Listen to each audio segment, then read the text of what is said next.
বিদেশে পড়তে যাওয়ার সুবর্ণ সুযোগ। Mission MBBS, best abroad MBBS consultancy in West Bengal. গত 10 বছর ধরে মিশন এমবিবিএস মেডিকেল ছাত্রছাত্রীদের স্বপ্ন পূরণে নিয়োজিত। ভর্তির জন্য কল করুন 9732122744 নম্বরে। শুরু করি। সকলকে সুপ্রভাত।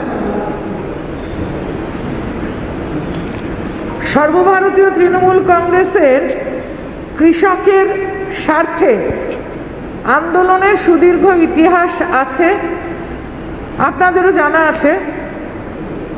আমরা গৌরবের সঙ্গে জানাই যে ভারতবর্ষের একমাত্র আপোষহীন জনদরদী নেত্রী মমতা বন্দ্যোপাধ্যায় তার নিজের জীবনকে বিপন্ন করে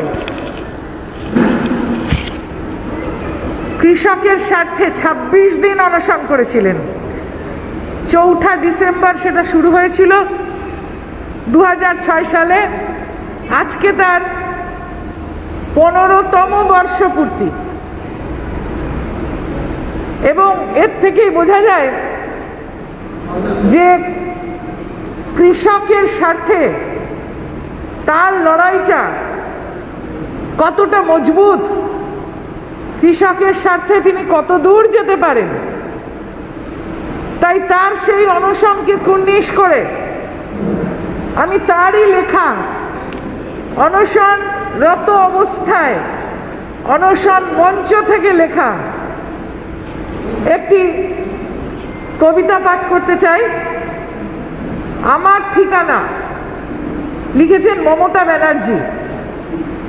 আমি শান্তির কুটিরে রেখে গেলাম আমার ঠিকানা, আমি জনসমুদ্রের কাছে রেখে গেলাম আমার নিশানা, আমি জীবন নদীর কাছে রেখে গেলাম আমার বেদনা, পর্বত শিখরে রেখে গেলাম আমার জীবন চেতনা, সবুজ খেতে রেখে যেতে চাই শস্যের আঙিনা। তিনি স্বপ্ন দেখছেন যে সবুজ ক্ষেতটা শস্যের আঙিনা হয়ে গেছে।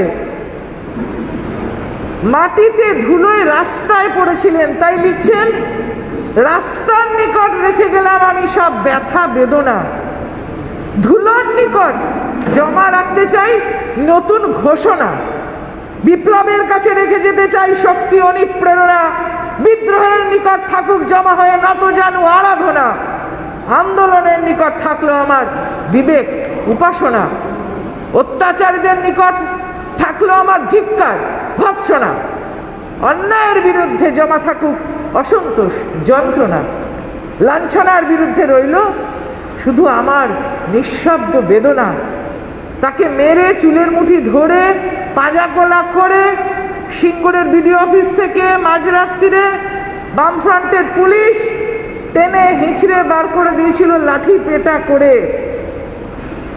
অপমানের বিরুদ্ধে জমা রইল চক্ষে করুণ তৃষ্ণা, বক্ষ জুড়ে জমা রেখে গেলাম উৎসারিত আলোর ঝর্ণা, প্রলয়ের নিকট জমা রেখে গেলাম জন্ম মৃত্যুর ঠিকানা। মমতা বন্দ্যোপাধ্যায় অনশন মঞ্চে বসে এটা লিখেছিলেন। কেন তাকে অনশন করতে হয়েছিল আমরা আজকের দিনে স্মরণ করতে চাই, কেননা তিনি এমন একজন নেত্রী, যেমন মহামতি গোখলে বলেছিলেন what Bengal things today India things tomorrow. কৃষকের স্বার্থের লড়াই তিনি শুরু করেছেন 15 বছর আগে অনশনের মাধ্যমে। হয়তোবা কবি সুকান্তর ভাষা তাকে মনে করিয়ে দিয়েছিল যে এই অত্যাচার, এই লাঠি গুলির প্রতিবাদ প্রয়োজন আছে। যখন কবি সুকান্ত ভট্টাচার্য বলেছেন মুখে মৃদু হাসি অহিংস বুদ্ধের, ভূমিকা চাই না ডাক ওঠে যুদ্ধের, গুলি বেঁধে বুকে উদ্যত তবু মাথা, হাতে হাতে ফেরে দেনা পাওনার খাতা, শোনো হুঙ্কার কোটি অবরুদ্ধের, দুর্ভিক্ষকে তাড়াও ওদেরও তাড়াও, সন্ধিপত্র মারাও দুপায়ে মারাও, ক্ষত বিক্ষত নতুন সকালবেলা শেষ করবো এ রক্তের হোলি খেলা, ওঠো সোজা হয়ে পায়ে পায়ে লাগে ঠেলা, দেখো ভিড় দেখো স্বাধীনতা লুপ্তের। এইভাবে অত্যাচার হয়েছিল মমতা বন্দ্যোপাধ্যায়ের উপরে। তিনি যখন বিডিও অফিসে গেছিলেন কৃষকের গায়ের জোরে যখন জমি অধিগ্রহণ করতে উদ্যত হয়েছিল বামফ্রন্ট সরকার, তখন তার সাথে সাথে ভারতবর্ষের একালের সর্বশ্রেষ্ঠ জনদরদী নেত্রী মমতা বন্দ্যোপাধ্যায় এবং তার সাথে সেই সিঙ্গুরের কৃষক রমণী, শিশু, বৃদ্ধ, বৃদ্ধা সকলের মাথায় তৎকালীন সরকারের লাঠি পড়েছিল, টিয়ার গ্যাস চলেছিল, গুলি চলেছিল। আহত মমতা বন্দ্যোপাধ্যায়কে টেনে হিঁচড়ে রাস্তায় ফেলে দিয়ে গেছিল মাঝরাতে বামফ্রন্টের পুলিশ। এ তো ইতিহাস। এই ইতিহাস আপনাদের সকলকে জানতে হবে। কৃষক আন্দোলনের ইতিহাস এখান থেকে শুরু হয়েছে। মমতা বন্দ্যোপাধ্যায়ের কাছ থেকে তার ফুসফুস ফাটিয়ে দেওয়া হয়েছিল, তার হার্ট রেট 39-এ নেমে গেছিল। সাধারণ মানুষের হার্ট রেট 72-এ থাকে। সেখান থেকে রাত 1:30টার সময় গাড়ি করে তাকে চিকিৎসক তুলে নিয়ে গিয়ে হাসপাতালে ভর্তি করেছিলেন। আমি তার সাক্ষী যে জীবন মৃত্যুর সঙ্গে লড়াই করে মমতা বন্দ্যোপাধ্যায় কিভাবে কৃষকের পাশে থেকেছেন। তার উপর অত্যাচারে বুদ্ধিজীবীরা সরব হয়ে রাস্তায় নেমেছিলেন। পশ্চিমবঙ্গ উত্তাল হয়ে গেছিল। এ যেন ক্ষুদিরামের বাংলা, এ যেন প্রফুল্ল চাকির বাংলা, এ যেন বিনয় বাদল দ্বিদেশের বাংলা। সেখান থেকে যে লড়াই শুরু, তাকে ধোঁকা দেওয়ার লড়াই, চুক্তি ভঙ্গের লড়াই, তার অনশন উঠানোর পরে 144 ধারা পুনর্বহাল করে তাকে অপমান, সেই জবাব তিনি দিয়েছেন সিঙ্গুরের কৃষককে জমি ফেরত দিয়ে। তাই কৃষকের স্বার্থে মমতা ব্যানার্জির লড়াই সুদীর্ঘ লড়াই। তিনি ইতিমধ্যেই সর্বভারতীয় তৃণমূল কংগ্রেসের পক্ষ থেকে সাংসদকে পাঠিয়েছেন। ইতিমধ্যেই হরিয়ানায় গিয়ে তার ফোন থেকে হাজার হাজার কৃষক যেখানে জমা হয়ে রয়েছেন, মমতা বন্দ্যোপাধ্যায় সেই কৃষকদের সঙ্গে বার্তালাপ করেছেন। এখনো টেলিফোনে কথাবার্তা চলছে। তিনি সমর্থন জানিয়েছেন সেই আন্দোলনকে এবং কৃষকের এই আন্দোলন ভারতব্যাপী আন্দোলন ছড়িয়ে দেওয়ার ডাক দিয়েছেন মমতা বন্দ্যোপাধ্যায়। এটা অত্যন্ত অন্যায় হচ্ছে। আজকে কৃষকের বিরুদ্ধে যে ষড়যন্ত্র, এটাকে ষড়যন্ত্রই বলা উচিত। কেননা এই আইনকে বারবার আমরা বিরোধিতা করেছি।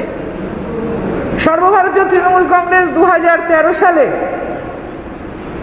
জমি অধিগ্রহণ বিলের উপরে তাদের সুস্পষ্ট মতামত জানিয়েছে, বিরোধিতা করেছে এবং কৃষকের ন্যায্য মূল্যের জন্য ফসলের লড়াই করেছে। মমতা বন্দ্যোপাধ্যায় 2011-এ ক্ষমতায় আসার পরে যেখানে বাৎসরিক আয় পশ্চিমবাংলার কৃষকের ছিল 90,000 টাকা, ইতিমধ্যে সেটা 2,97,000 টাকা হয়েছে। পশ্চিমবাংলার কৃষককে কৃষি জমির ওপরে কোনো খাজনা দিতে হয় না, শস্য বীমার ইন্স্যুরেন্স দিতে হয় না এবং সরাসরি চেকের মাধ্যমে তাদের উৎপাদিত ফসল অর্থাৎ ধান বিডিও অফিসে তারা বিক্রি করতে পারেন। মধ্যস্বত্বভোগীর কোনো জায়গা বাংলায় নেই। এর ফলে বছরের পর বছর কেন্দ্রীয় সরকার, ভারতবর্ষের কেন্দ্রীয় সরকার কৃষি কর্মণ পুরস্কার দিয়ে ভূষিত করেছে পশ্চিমবাংলার কৃষকদেরকে। আমাদের গর্ব তারা।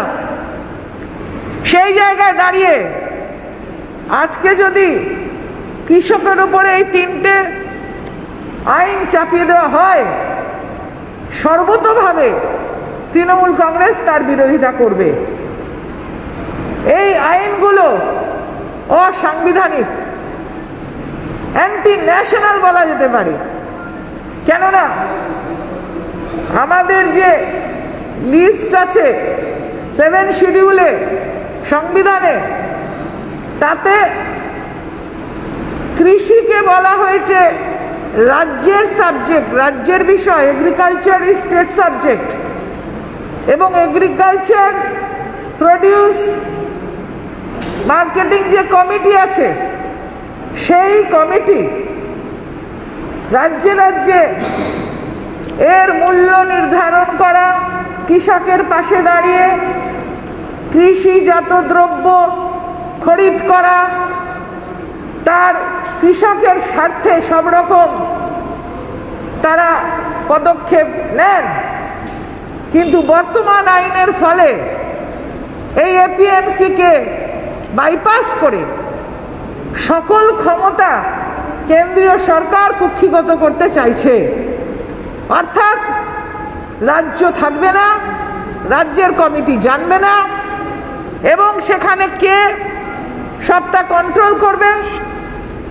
প্রকারান্তরে বহুজাতিক সংস্থা, অর্থাৎ ভারতবর্ষকে বহুজাতিক সংস্থার হাতে বিক্রি করে দেওয়ার একটা চক্রান্ত।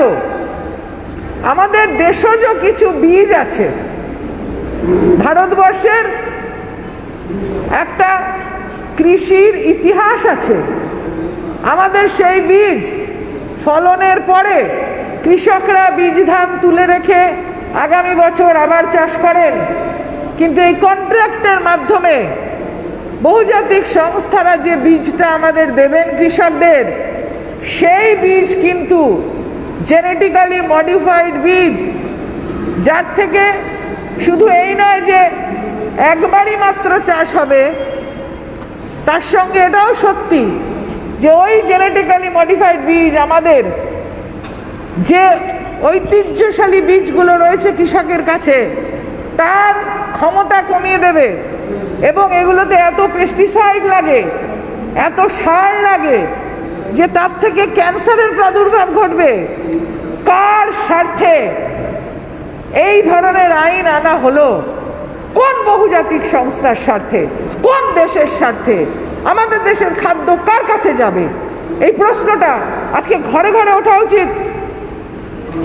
এর থেকে কিন্তু আগামী দিনে ভারতবর্ষে আবার দুর্ভিক্ষ হবে, আবার অনাহার হবে, কৃষক মারা যাবে। শুধু কৃষক বিরোধী নয়, শুধু সংবিধান বিরোধী নয়, এটা অলসো কনজিউমারের এগেনস্টে। কেননা বহুজাতিক সংস্থা চুক্তি যে করবে, সেই চুক্তি ধরুন একটা কৃষকের সঙ্গে করলো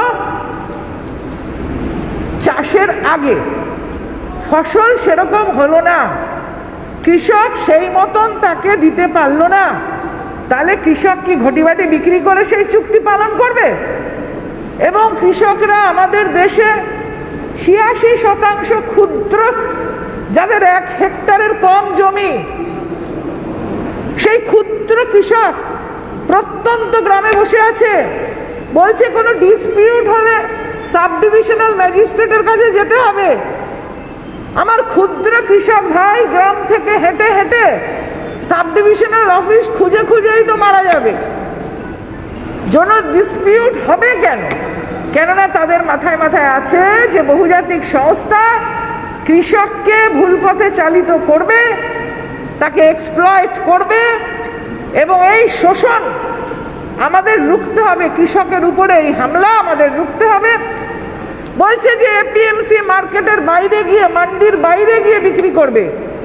যে কৃষক নিজের গ্রাম থেকে বছরে একবারও বাইরে যান না হয়তো, সে ওই ফসল নিয়ে কিভাবে যাবে দূরের? ইন্টারস্টেট অ্যান্ড ইন্ট্রাস্টেট আইনে বলা আছে। তাই ইন্টারস্টেট অ্যান্ড ইন্ট্রাস্টেট কৃষক যাওয়া কি সম্ভব? এগুলো সবটাই অবাস্তব। কিন্তু এই অবাস্তবতার মধ্যেও কিন্তু আমরা দেখতে পাই বহুজাতিক সংস্থার একটা ভূমিকা, অন্য দেশের হাতছানি ভারতকে বেচে দেওয়ার একটা প্রচেষ্টা।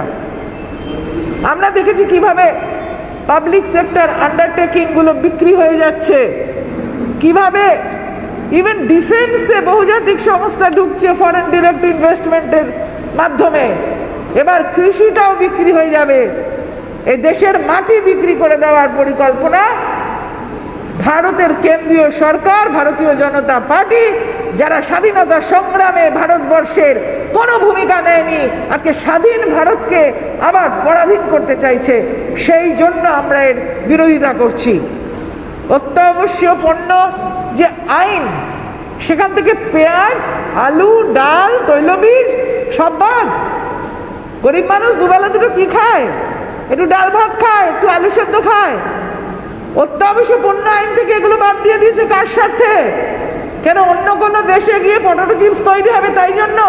আর আমার এখানের গরিব মানুষ দুটো আলু সেদ্ধ ভাত খেতে পারবে না? এর বিরুদ্ধে আমাদের সংগ্রাম চলছে বহুদিন ধরে।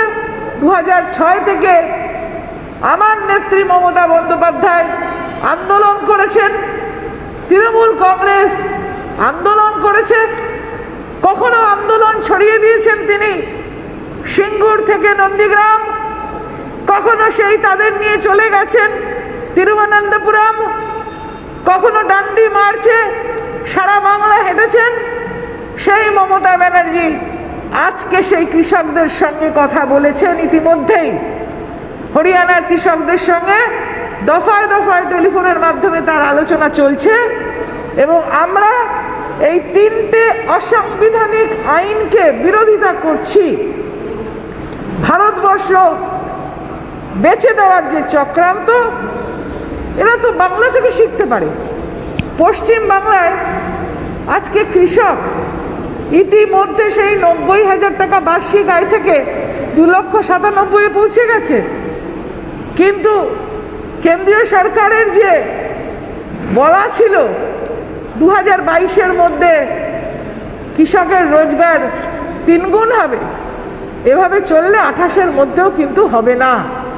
কেননা কৃষক কিন্তু কিছুই সুবিধা পাচ্ছে না, উল্টে তাদেরকে ভাতে মারার, তাদের জীবন জীবিকা সব কিছু কেড়ে নেওয়ার জন্য এই আইন তৈরি হয়েছে। সেই জন্য আমরা কিন্তু এর বিরোধিতা করছি। বঙ্গনারীর সুন্দর যে রিয়া শাড়ি, এখানে আপনি পাবেন আপনার মনের মতন শাড়ি। তবে আর দেরি কেন, যোগাযোগ করুন 9775148710 ও 6296721846 নম্বরে। আর এই শাড়ির ছোঁয়ায় আপনি হয়ে উঠুন অনন্যা।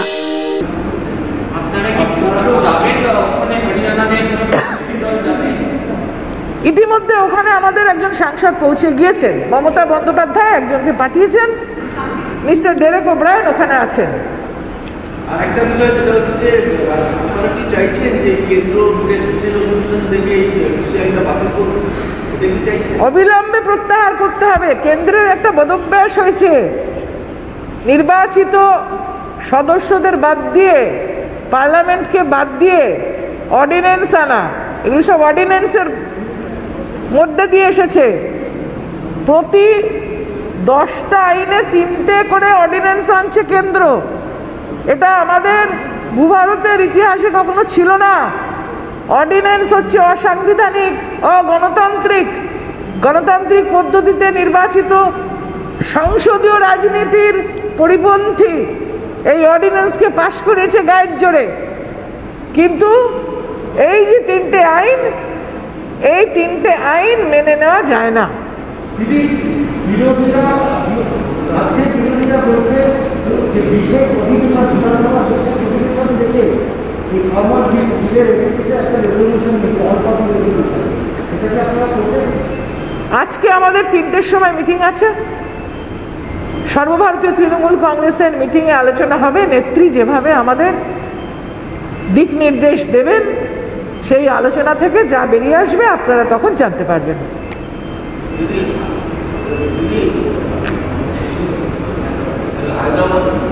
হায়দ্রাবাদের ইলেকশনের রেজাল্টে দেখা যাচ্ছে যে বিজেপি 85, টিআরএস 29 আর নিউ 70, বিজেপি ক্লিন সুইপ করে চলে যাচ্ছে।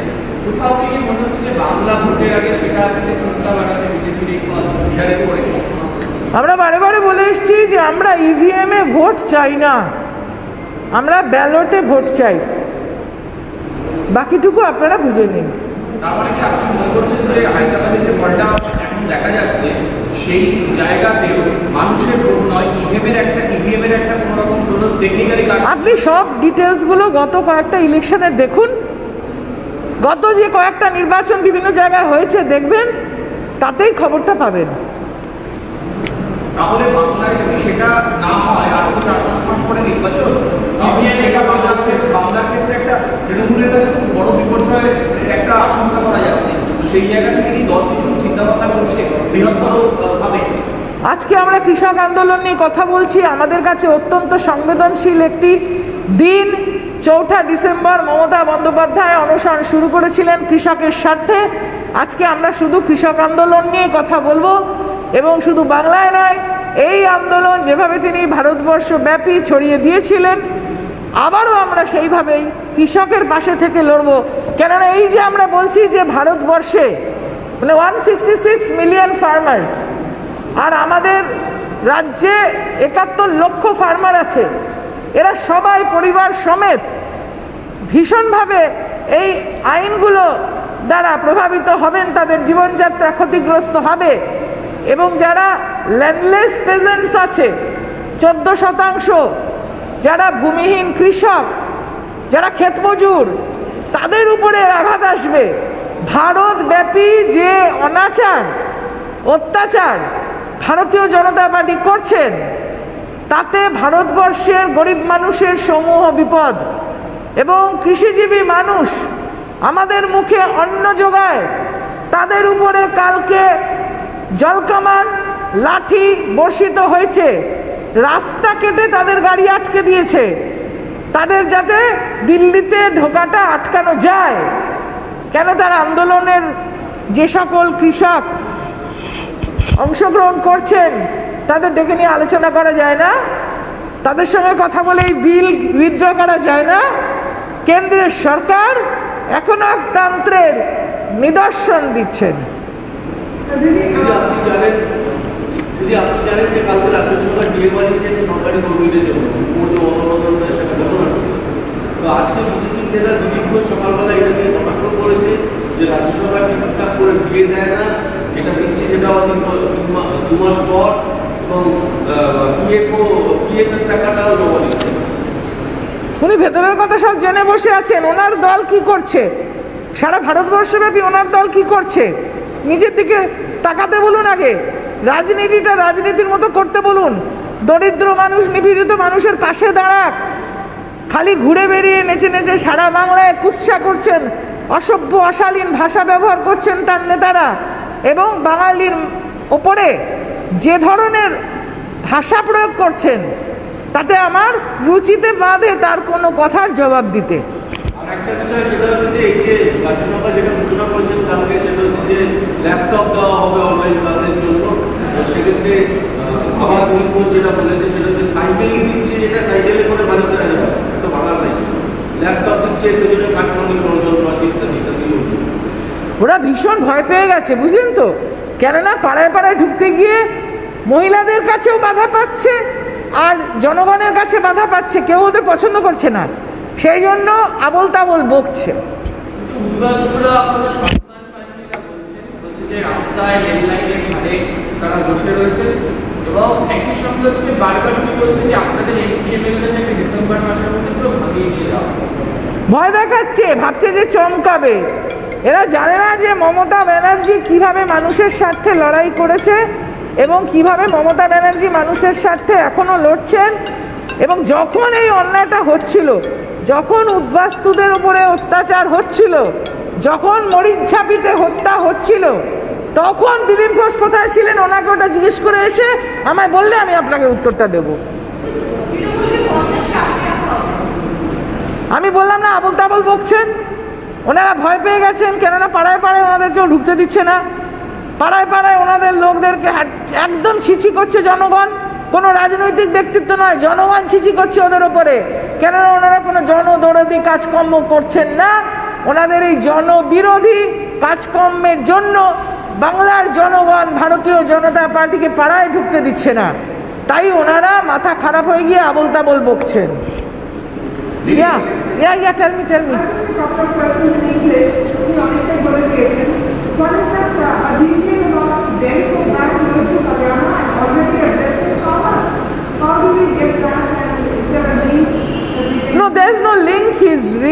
Haryana, and Madam Mamata Banerjee has addressed the farmers over telephone. She's spoken to small groups over there over telephone. So the discussion is going on to lay the path forward for taking this agitation throughout India in a bigger way. Is the Trinamool coming in a little late on the farmer agitation? The CPM is already saying after 9 days, Mamata Banerjee is now addressing the farmers. That's why I quoted her poem, and I told you that she started 15 years earlier. CPIM is 15 years late. But you all do realize the importance of the farmer agitation, because the 26th November one, general strike was about the farmers as well.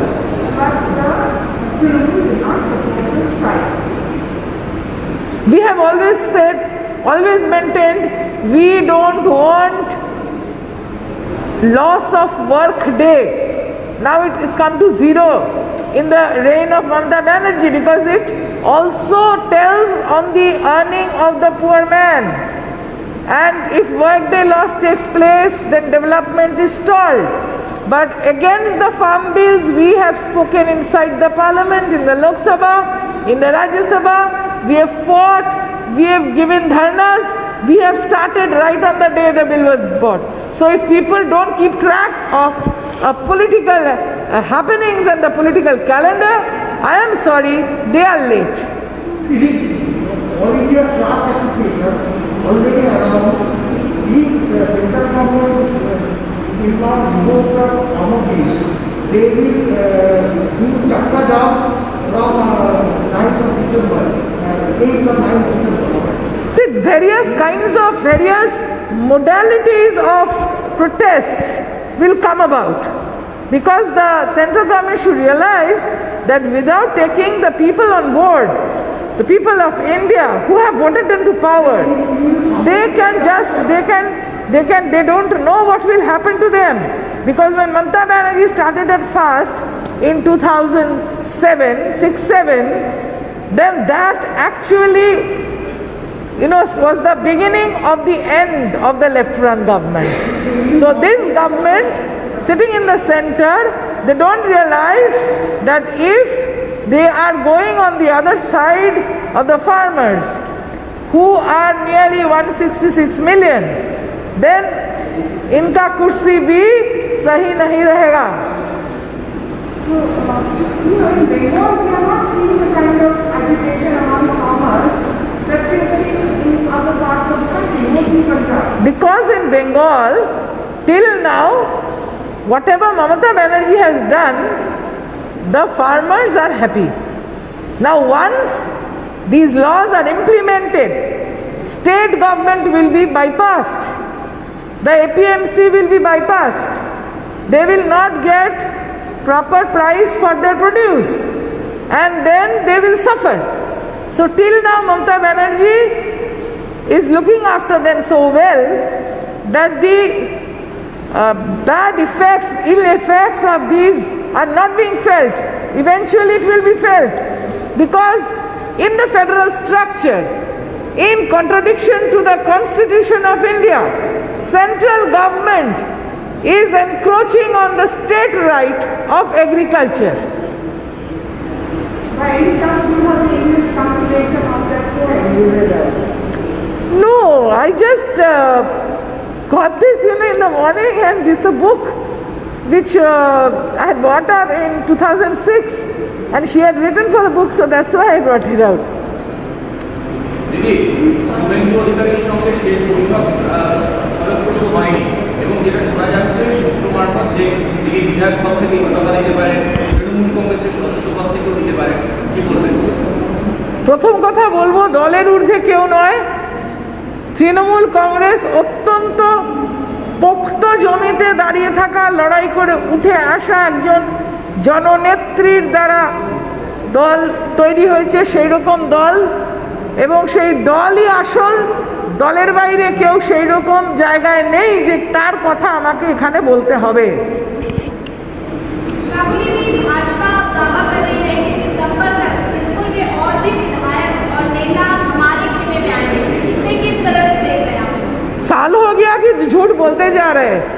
तो झूठ बोल बोल के क्या कर रहा है कि मन में एक दुविधा पैदा कर रहा है सभी का। देश के जनता उतना मूर्ख नहीं है, बंगाल की जनता उतना मूर्ख नहीं है। बंगाल की जनता शिक्षित है, बंगाल की जनता समझती है कि ये झूठ है। Done, thank you. MP Dutt and Son, since 1849. Phone number 9875304822.